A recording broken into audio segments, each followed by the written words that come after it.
이 펠로폰네소스 반도, 특히 이제 미케네나 아르고스 지역, 아르고스 지역이 사실은 굉장히 많은 민족들이 어, 거래를 하고 그 소통을 하고 이런 지역이었 국제적인 도시 이런 게 아니었을까 이런 생각을 해봐요.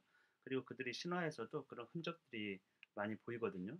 첫 번째로 그리스 옛날 헬라스 사람들은 자기들을 헬렌의 자손, 그래서 헬라스라고 불렀거든요. 헬라스인들이라고. 그래서 아마 그 아, 헬렌의 자손들은 위쪽 지방에서 내려왔어요. 위쪽 지방에서 내려왔어요. 물론 이제 더 옛날로 올라가면 아프리카에서 이렇게 땅을 통해 가지고 이쪽으로 올라갔겠죠. 유럽 쪽으로, 뭐 뒤쪽으로도 올라갔을 수도 있고. 그래서 이제 위쪽에서 내려온 이 민족들이 있는데, 사실 여기 이제 아카이오이족이라고만 썼지만 그 전에 아카이오이족이 주, 주로 내려오기 전에는 어, 헬렌의 그 자손 중에서 이온 있죠. 이온의 후손들, 이오네스족이 먼저 내려왔던 것 같아요. 하여튼 여기서 정착하고 있어 북쪽에서 내려온 어떤 민족들이 있었고요. 또 하나는 아까도 봤지만 아게노르나 아이깁토스라든지 다나오스 얘기를 좀 들려드렸죠. 이온의 후손들. 그러니까 이게 좀 웃긴 얘기지만 헬라스 사람들은 자기네가 여기 아르고스 이 지역의 조상 이온, 이오 이제 할머니죠. 이오 할머니. 그러니까 모계사회였는지 모르겠지만 이오를 중심으로 해서 이오가 어, 헤라의 어떤 이제 그 질투에 의해 가지고 바다를 건너고 또 이 흑해연안까지 가고 하여튼 그렇습니다. 그렇게 해서 이 아나톨리아 지역이라든지 이쪽 페니키아인들이 살던 이런 지역들, 시리아라든지 지금 보면 이스라엘, 또 이집트, 아이깁토스 이런 지역을 헤매고 돌아다녔어요. 그러니까 헬라스인들은 이 모든 조상들이 결국에는 여기 아르고스에서 아르고스 출생의 이웃들의 후손들이다 이렇게 보는 거죠. 근데 뭐 이집트 사람들이 보면은 가당치도 않다고 얘기할 것 같아요. 그리고 어, 전에 한번 봅시다. 여기 이오의 후손 중에서 그렇죠? 이오는 이나코스 강의 신의 딸이었고 쭉 내려오면 여기 보면은 리비에와 벨로스, 아이깁토스하고 다나오스가 나오죠. 그 다음에 여기 아게노르는 조금 더 북쪽으로 올라가 가지고 지금 이 시리아 지역에서 정착을 합니다. 그래서 딸은 에우로페, 아주 유명한 딸이에요. 에우로페, 유럽이라는 뜻의 어, 이름이 여기서 왔어요. 그다음에 카드모스. 근데 이 아게노르가 지금 이제 페니키아의 시족인데 아게노르가 이쯤에 있었는데 이 딸이 에우로페가 어느 날 없어졌어요. 이런 일이 굉장히 흔하게 있는데 없어진 이유는 제우스가 제우스가 어, 에우로페의 그 에우로페를 사모한 나머지 어떻게 했습니까? 황소로 변해가지고 등에 태우게 만들었어요. 등에 태워가지고서는 냅다 이 바다를 건너가지고 크레테 섬에다 갖다 놓고서 여기서 이제 관계를 맺죠. 그래서 에우로페가 어찌 보면 크레타 섬에 이제 이렇게 시족격인 할머니가 될 수 있었던 거예요. 그래서 에우로페와 제우스 사이에서 미노스, 그다음에 라다만티스, 사르페도온이 태어납니다. 여기서 세 형제 중에서 미노스가 왕권을 차지해요. 그 얘기도 또 여러 가지 얘기 있지만 어쨌든 미노스가 크레테, 어, 크레테를 지배하게 됩니다. 근데 역사적으로 그 고고학적으로 보시면 이 펠레폰네소스 반도가 먼저 뭐 문명을 이루거나 이러진 않았고 이쪽 동쪽에서 비치기 시작 이쪽에서 문명이 또 이쪽 동쪽 그러니까 어, 이쪽 동쪽에서 또는 이 이집트 쪽에서 시작해가지고 이게 크레테가 가장 가깝지 않습니까? 크레테를 지나서 이쪽으로 펠레폰네소스로 반도로 넘어갔다. 물론 직선적으로 그런 건 아니고 비슷한 시기에 이렇게 이제 분명히 거래를 많이 상거래라든지 접촉을 많이 하고 있기 때문에 비슷한 시기에 발전했던 것 같아요.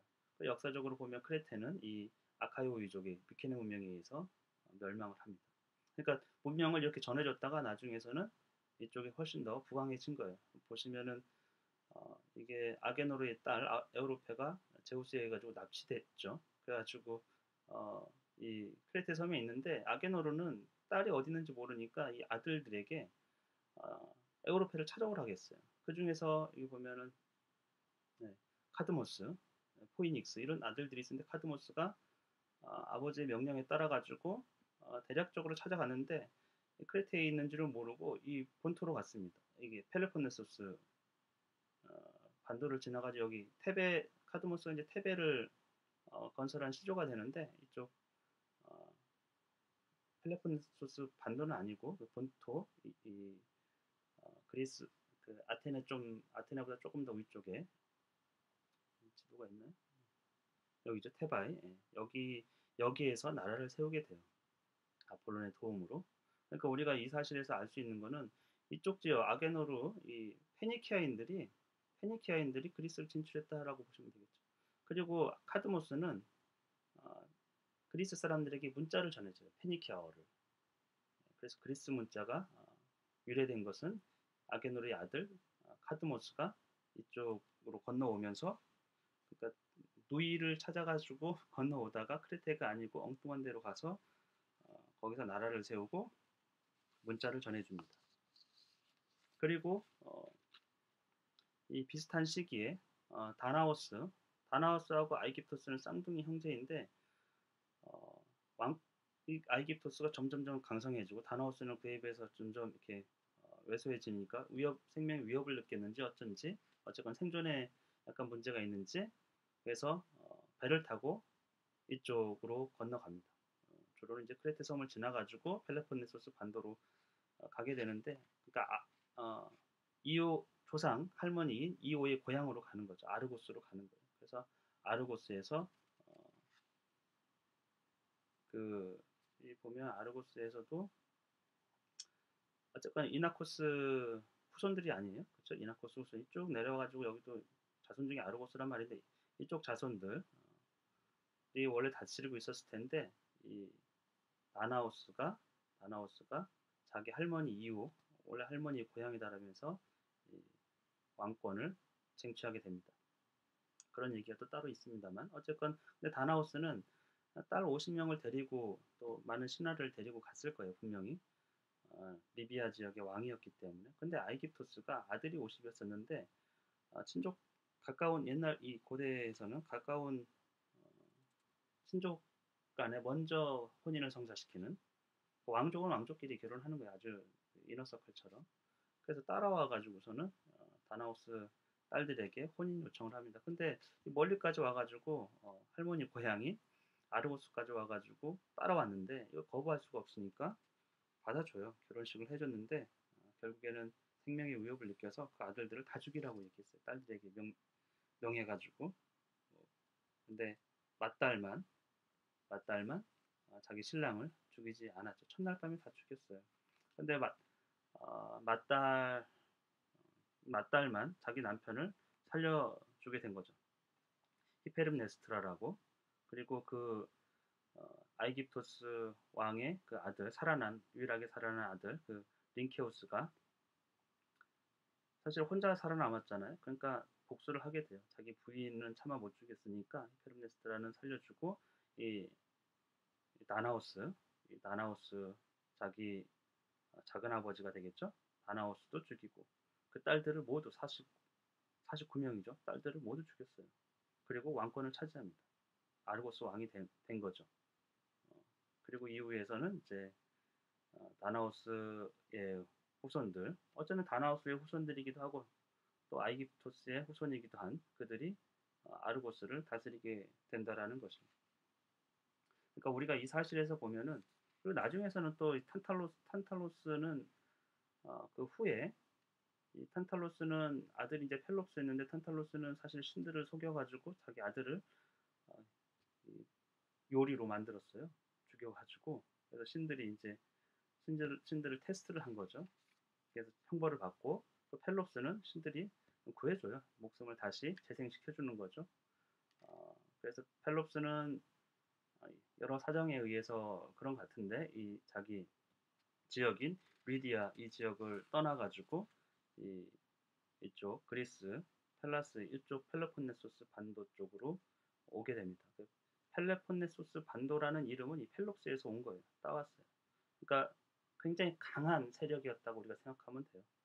아주 강한 세력이었고 펠롭 그다음에 또 탄탈로스의 그 딸 니오베라는 딸이 있었는데 펠롭스라는 아들만 온 게 아니고 딸도 여기로 이쪽 그리스 지역으로 왔어요. 그래서 테베 지역으로 와서 테베의 왕이었던 암피온하고 결혼을 하는데 그러니까 이 지역에서 리디아라는 이 지역에서 그리스 쪽으로 많이 이주를 했다라고 우리가 볼 수 있겠죠. 그리고 굉장히 강한 세력이었고 그러면 이 지역의 이름도 펠로폰네소스라고 불려졌던 것 자체가 굉장히 큰 세력이었다 이렇게 보시면 될 것 같아요. 그리고 그 후손들이 누구냐면 펠롭스의 아들이 아트레우스예요. 아트레우스는 알다시피 아가멤논 메넬라우스의 아버지인 거죠. 펠롭스는 아가멤논의 할아버지가 되겠어요.